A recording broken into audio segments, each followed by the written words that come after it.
Hello and welcome to Mickey Art. My name is Michelle Edhouse and I just want to say hi. I'm back, just as I said in my quick live the other day.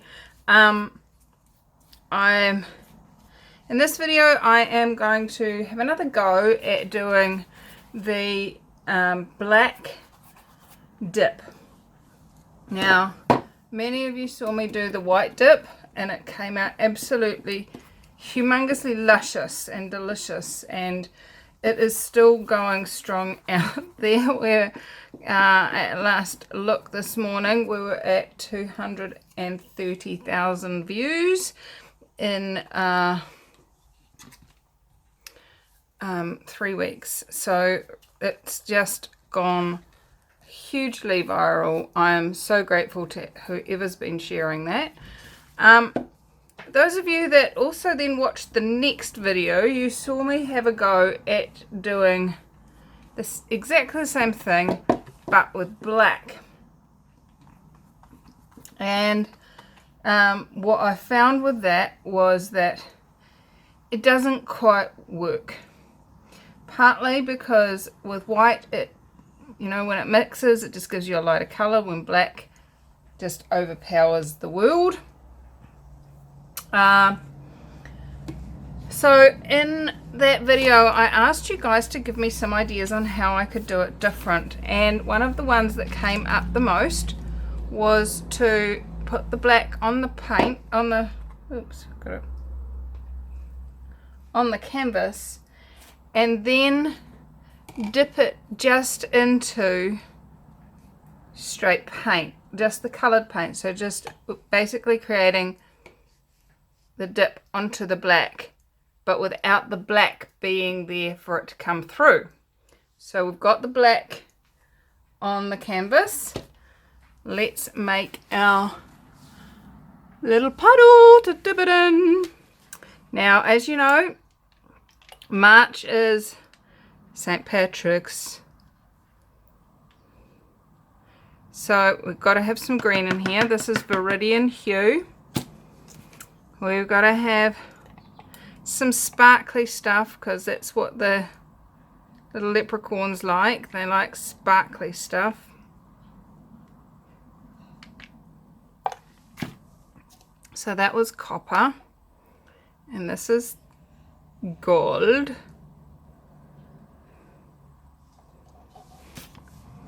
And then I just thought, well, you know, what else could I put in there? And I came up with this light cerulean blue that just sort of said, hi, come play, can I play too? So one of the other things that lots of you asked on the white one was, what am I flicking at it? And I'm sorry, I didn't expect that to go viral. I was kind of just working on, you guys all watch me play every day and you know what I use. So this is what I was flicking on it. This you can find in the personal care aisle of any pharmacy type area. But the reason I use this one is because when we turn it over and find, there it is, the ingredients, you can see it says ingredients, dimethicone. And that's all it says. It's just dimethicone. And dimethicone is a man-made oil in the silicone family. So it does great things for making cells. I've had a lot of people watch that video that had no idea what I was doing at all. So they were like, oh, silicone. Oh, that must be those little beads that you get in you know, to keep your pills dry in a pill bottle. No, that's silica, my dears. It's silica. It is not silicone. And it also isn't that stuff that you seal the bathroom with. Now, all I've done is put some silicone on my fingers and flicked it. Probably only about 3 drops got it out there. But you can see already the little cell-like structures happening, especially in the gold.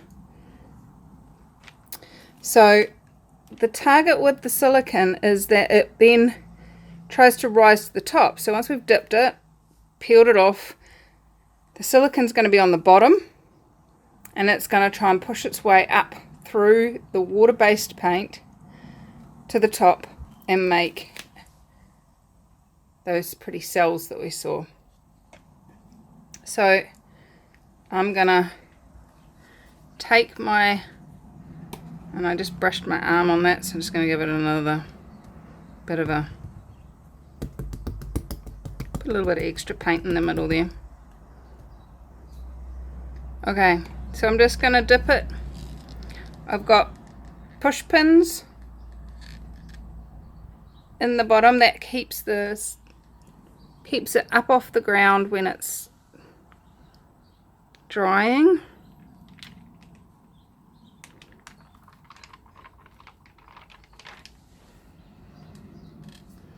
Okay, so it's definitely, now I'm going to spin it around and dip it again on a slight angle.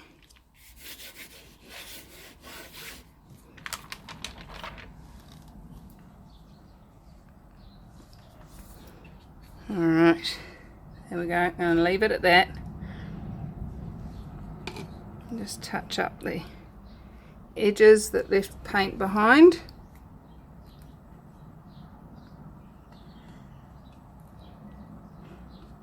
It's definitely more vibrant than what we got last time, isn't it? So I'm just going to pop that down there. With the pins, I'm actually not touching what's there. And there's a lot of light reflection happening. I'm going to just turn off that torch. Hold on. That's a bit better, isn't it? Cool. Not so much reflection. Okay, so you can see the silicone is already climbing its way up through the paint. And so the next step that I'm going to do is I'm going to grab this is a butane torch. It's a little flame torch like you would use to do a creme brulee. And I'm just going to keep the flame above the paint. We're not burning the paint, we're just warming it.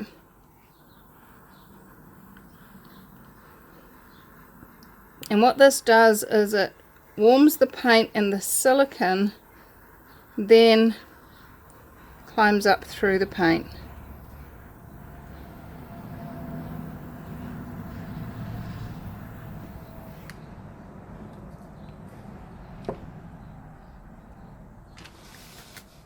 So we've got a few cells there. It's nowhere near as dynamic as what we had on the white, but it's definitely brighter than we got on the other ones.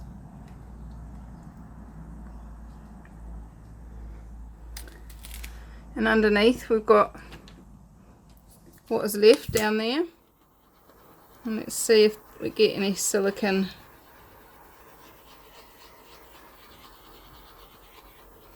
No. Alright, so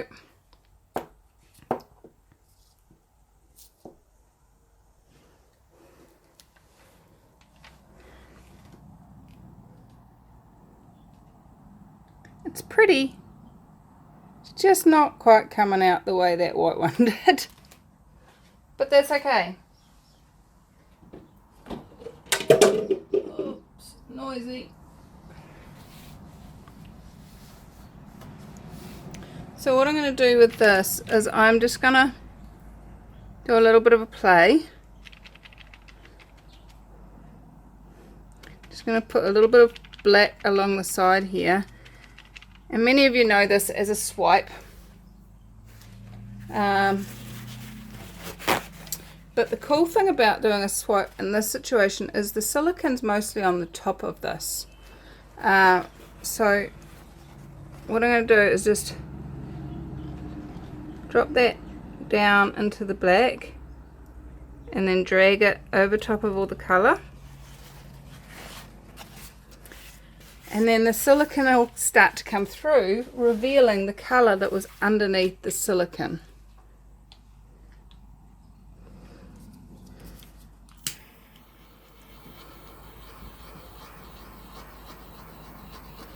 And what I'm going to do with this is see if there's any bits that want to be cabochons.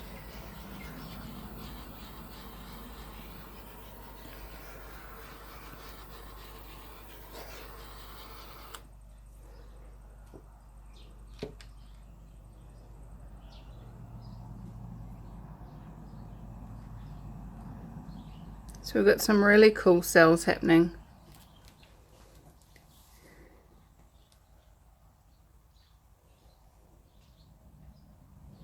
And what I'm going to do is I'm going to grab a couple of cabochons and just dip them. So what's a cabochon? I hear you say. It's a piece of glass. Well, cabochon is a cut of gem normally. But in this situation it's just glass, and we've got a rounded side, a domed side, and a flat side. Now the flat side is where we're going to put the paint, so that you can view it through the magnifyingness of the dome. So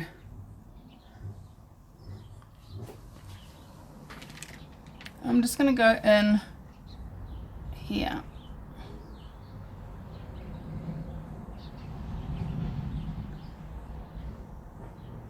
And I've got the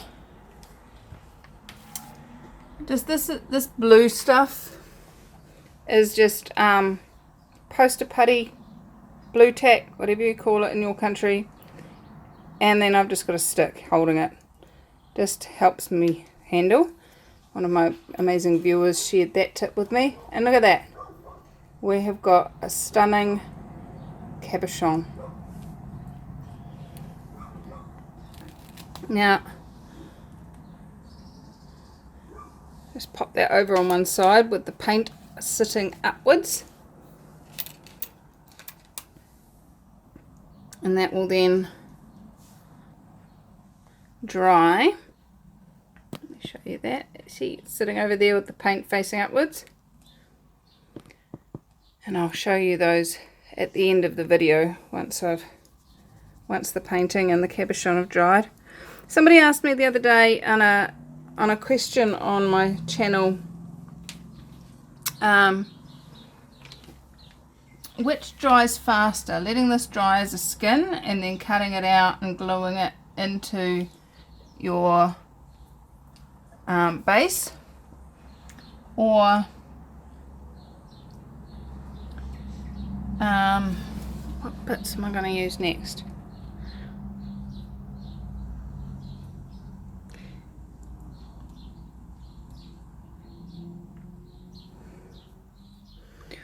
Or doing what I'm doing here. I've found, because the paint's actually quite thin on these, they usually dry by the next day. So then you've got a completed cabochon, and you just glue that straight into the base, or cover it in resin, or whatever you're going to do with it.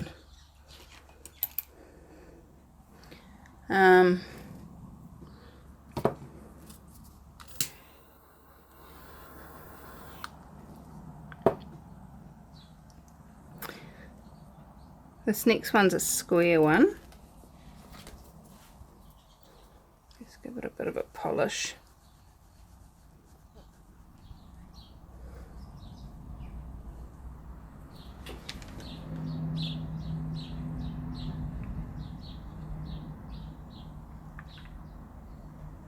Go back into that same spot again.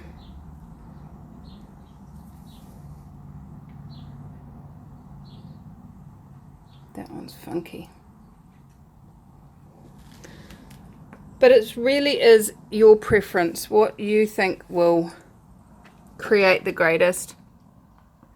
What I'm going to do is put this aside to dry. This is on freezer paper, so if it's thick enough, it will, once it's dry, it'll peel off. And I'll be able to show you that as well personally, I find that if I make skins, I never get round to sticking them into stuff. So that's up to you. So there you go, guys. I'm going to leave it all at that. Let's bring the painting back in. I'm not hugely fussed with this, but it's pretty. It'll make a good book cover. So we'll be back to show you the dry result in 3, 2, 1.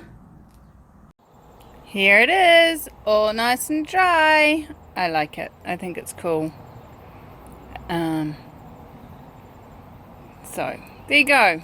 I like it. And if I like it, then that's all that's important. And that's something I'd like you guys who are starting out to really, really look at.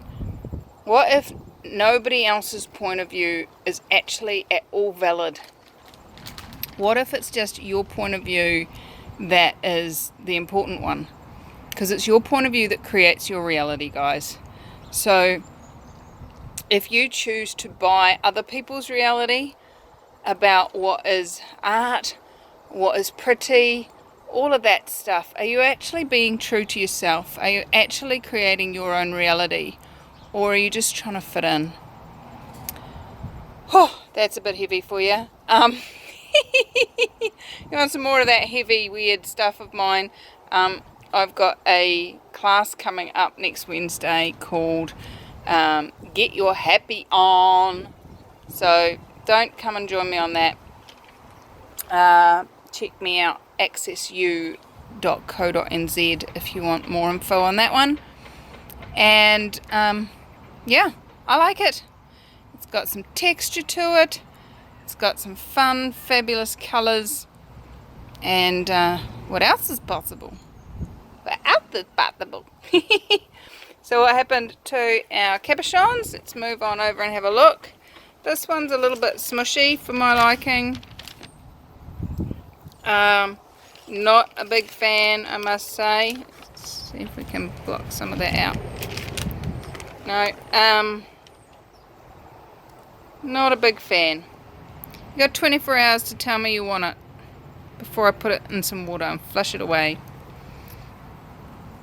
This one's definitely better. It's got some cells, it's got some glitz, it's got some sort of structure to it. Again, not a big fan. Let me know in the comments if you want it. This one, on the other hand, I like this one. This one's cool. Look at that. Shining, gleaming, steaming, flaxing, waxing. The green is there, having fun. I like it. Got green and blue and copper and gold all playing together in amongst the black. I like that one. So there you go, guys. And what is this wacky piece of paper I'm holding in my hand? It's what was left over, and I let that dry. And many of you have asked about the, why don't you just leave it to dry and then peel it off and use it as a skin? Yes, you can do that too. Oh, see, this is freezer paper, and freezer paper is amazing. Why don't we have freezer paper in New Zealand? Oh, sorry, it's not working very well. One-handed on a bush. So there you go. You can peel it off. So yes, you can do that, absolutely. And many people have taught us how to do that over the time of us all watching YouTube videos. But personally, I find I get a lot more done of this style. And if I don't like them, I wash them off. It's really, really simple. So let me know in the comments or some other sort of messaging if you would like to own any of these. And I am happy. I'm happy to sell to you guys. I just need you to cover the shipping and my costs, and a bit more of an honouring of me. So up to you guys. Give me a price. How much should I sell my cabochons? Unmounted, unsealed. You guys tell me in the comments. What do you think is a good price for unmounted, unsealed cabochons? I sell my pendants for $30, including a necklace.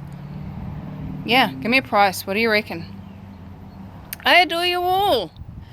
I am going to go. I am going to go and help my son clean the pool. How does it get any better than that?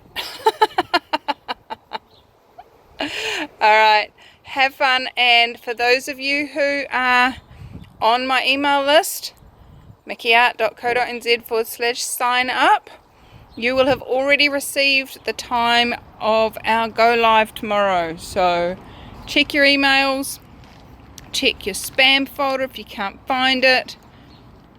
It is in there. Go find it. Come play. I'll be live tomorrow. If you're not on the email list, then you are just going to have to hope you see me go live at some point. Alright, I adore you all. Have fun. Bye-bye.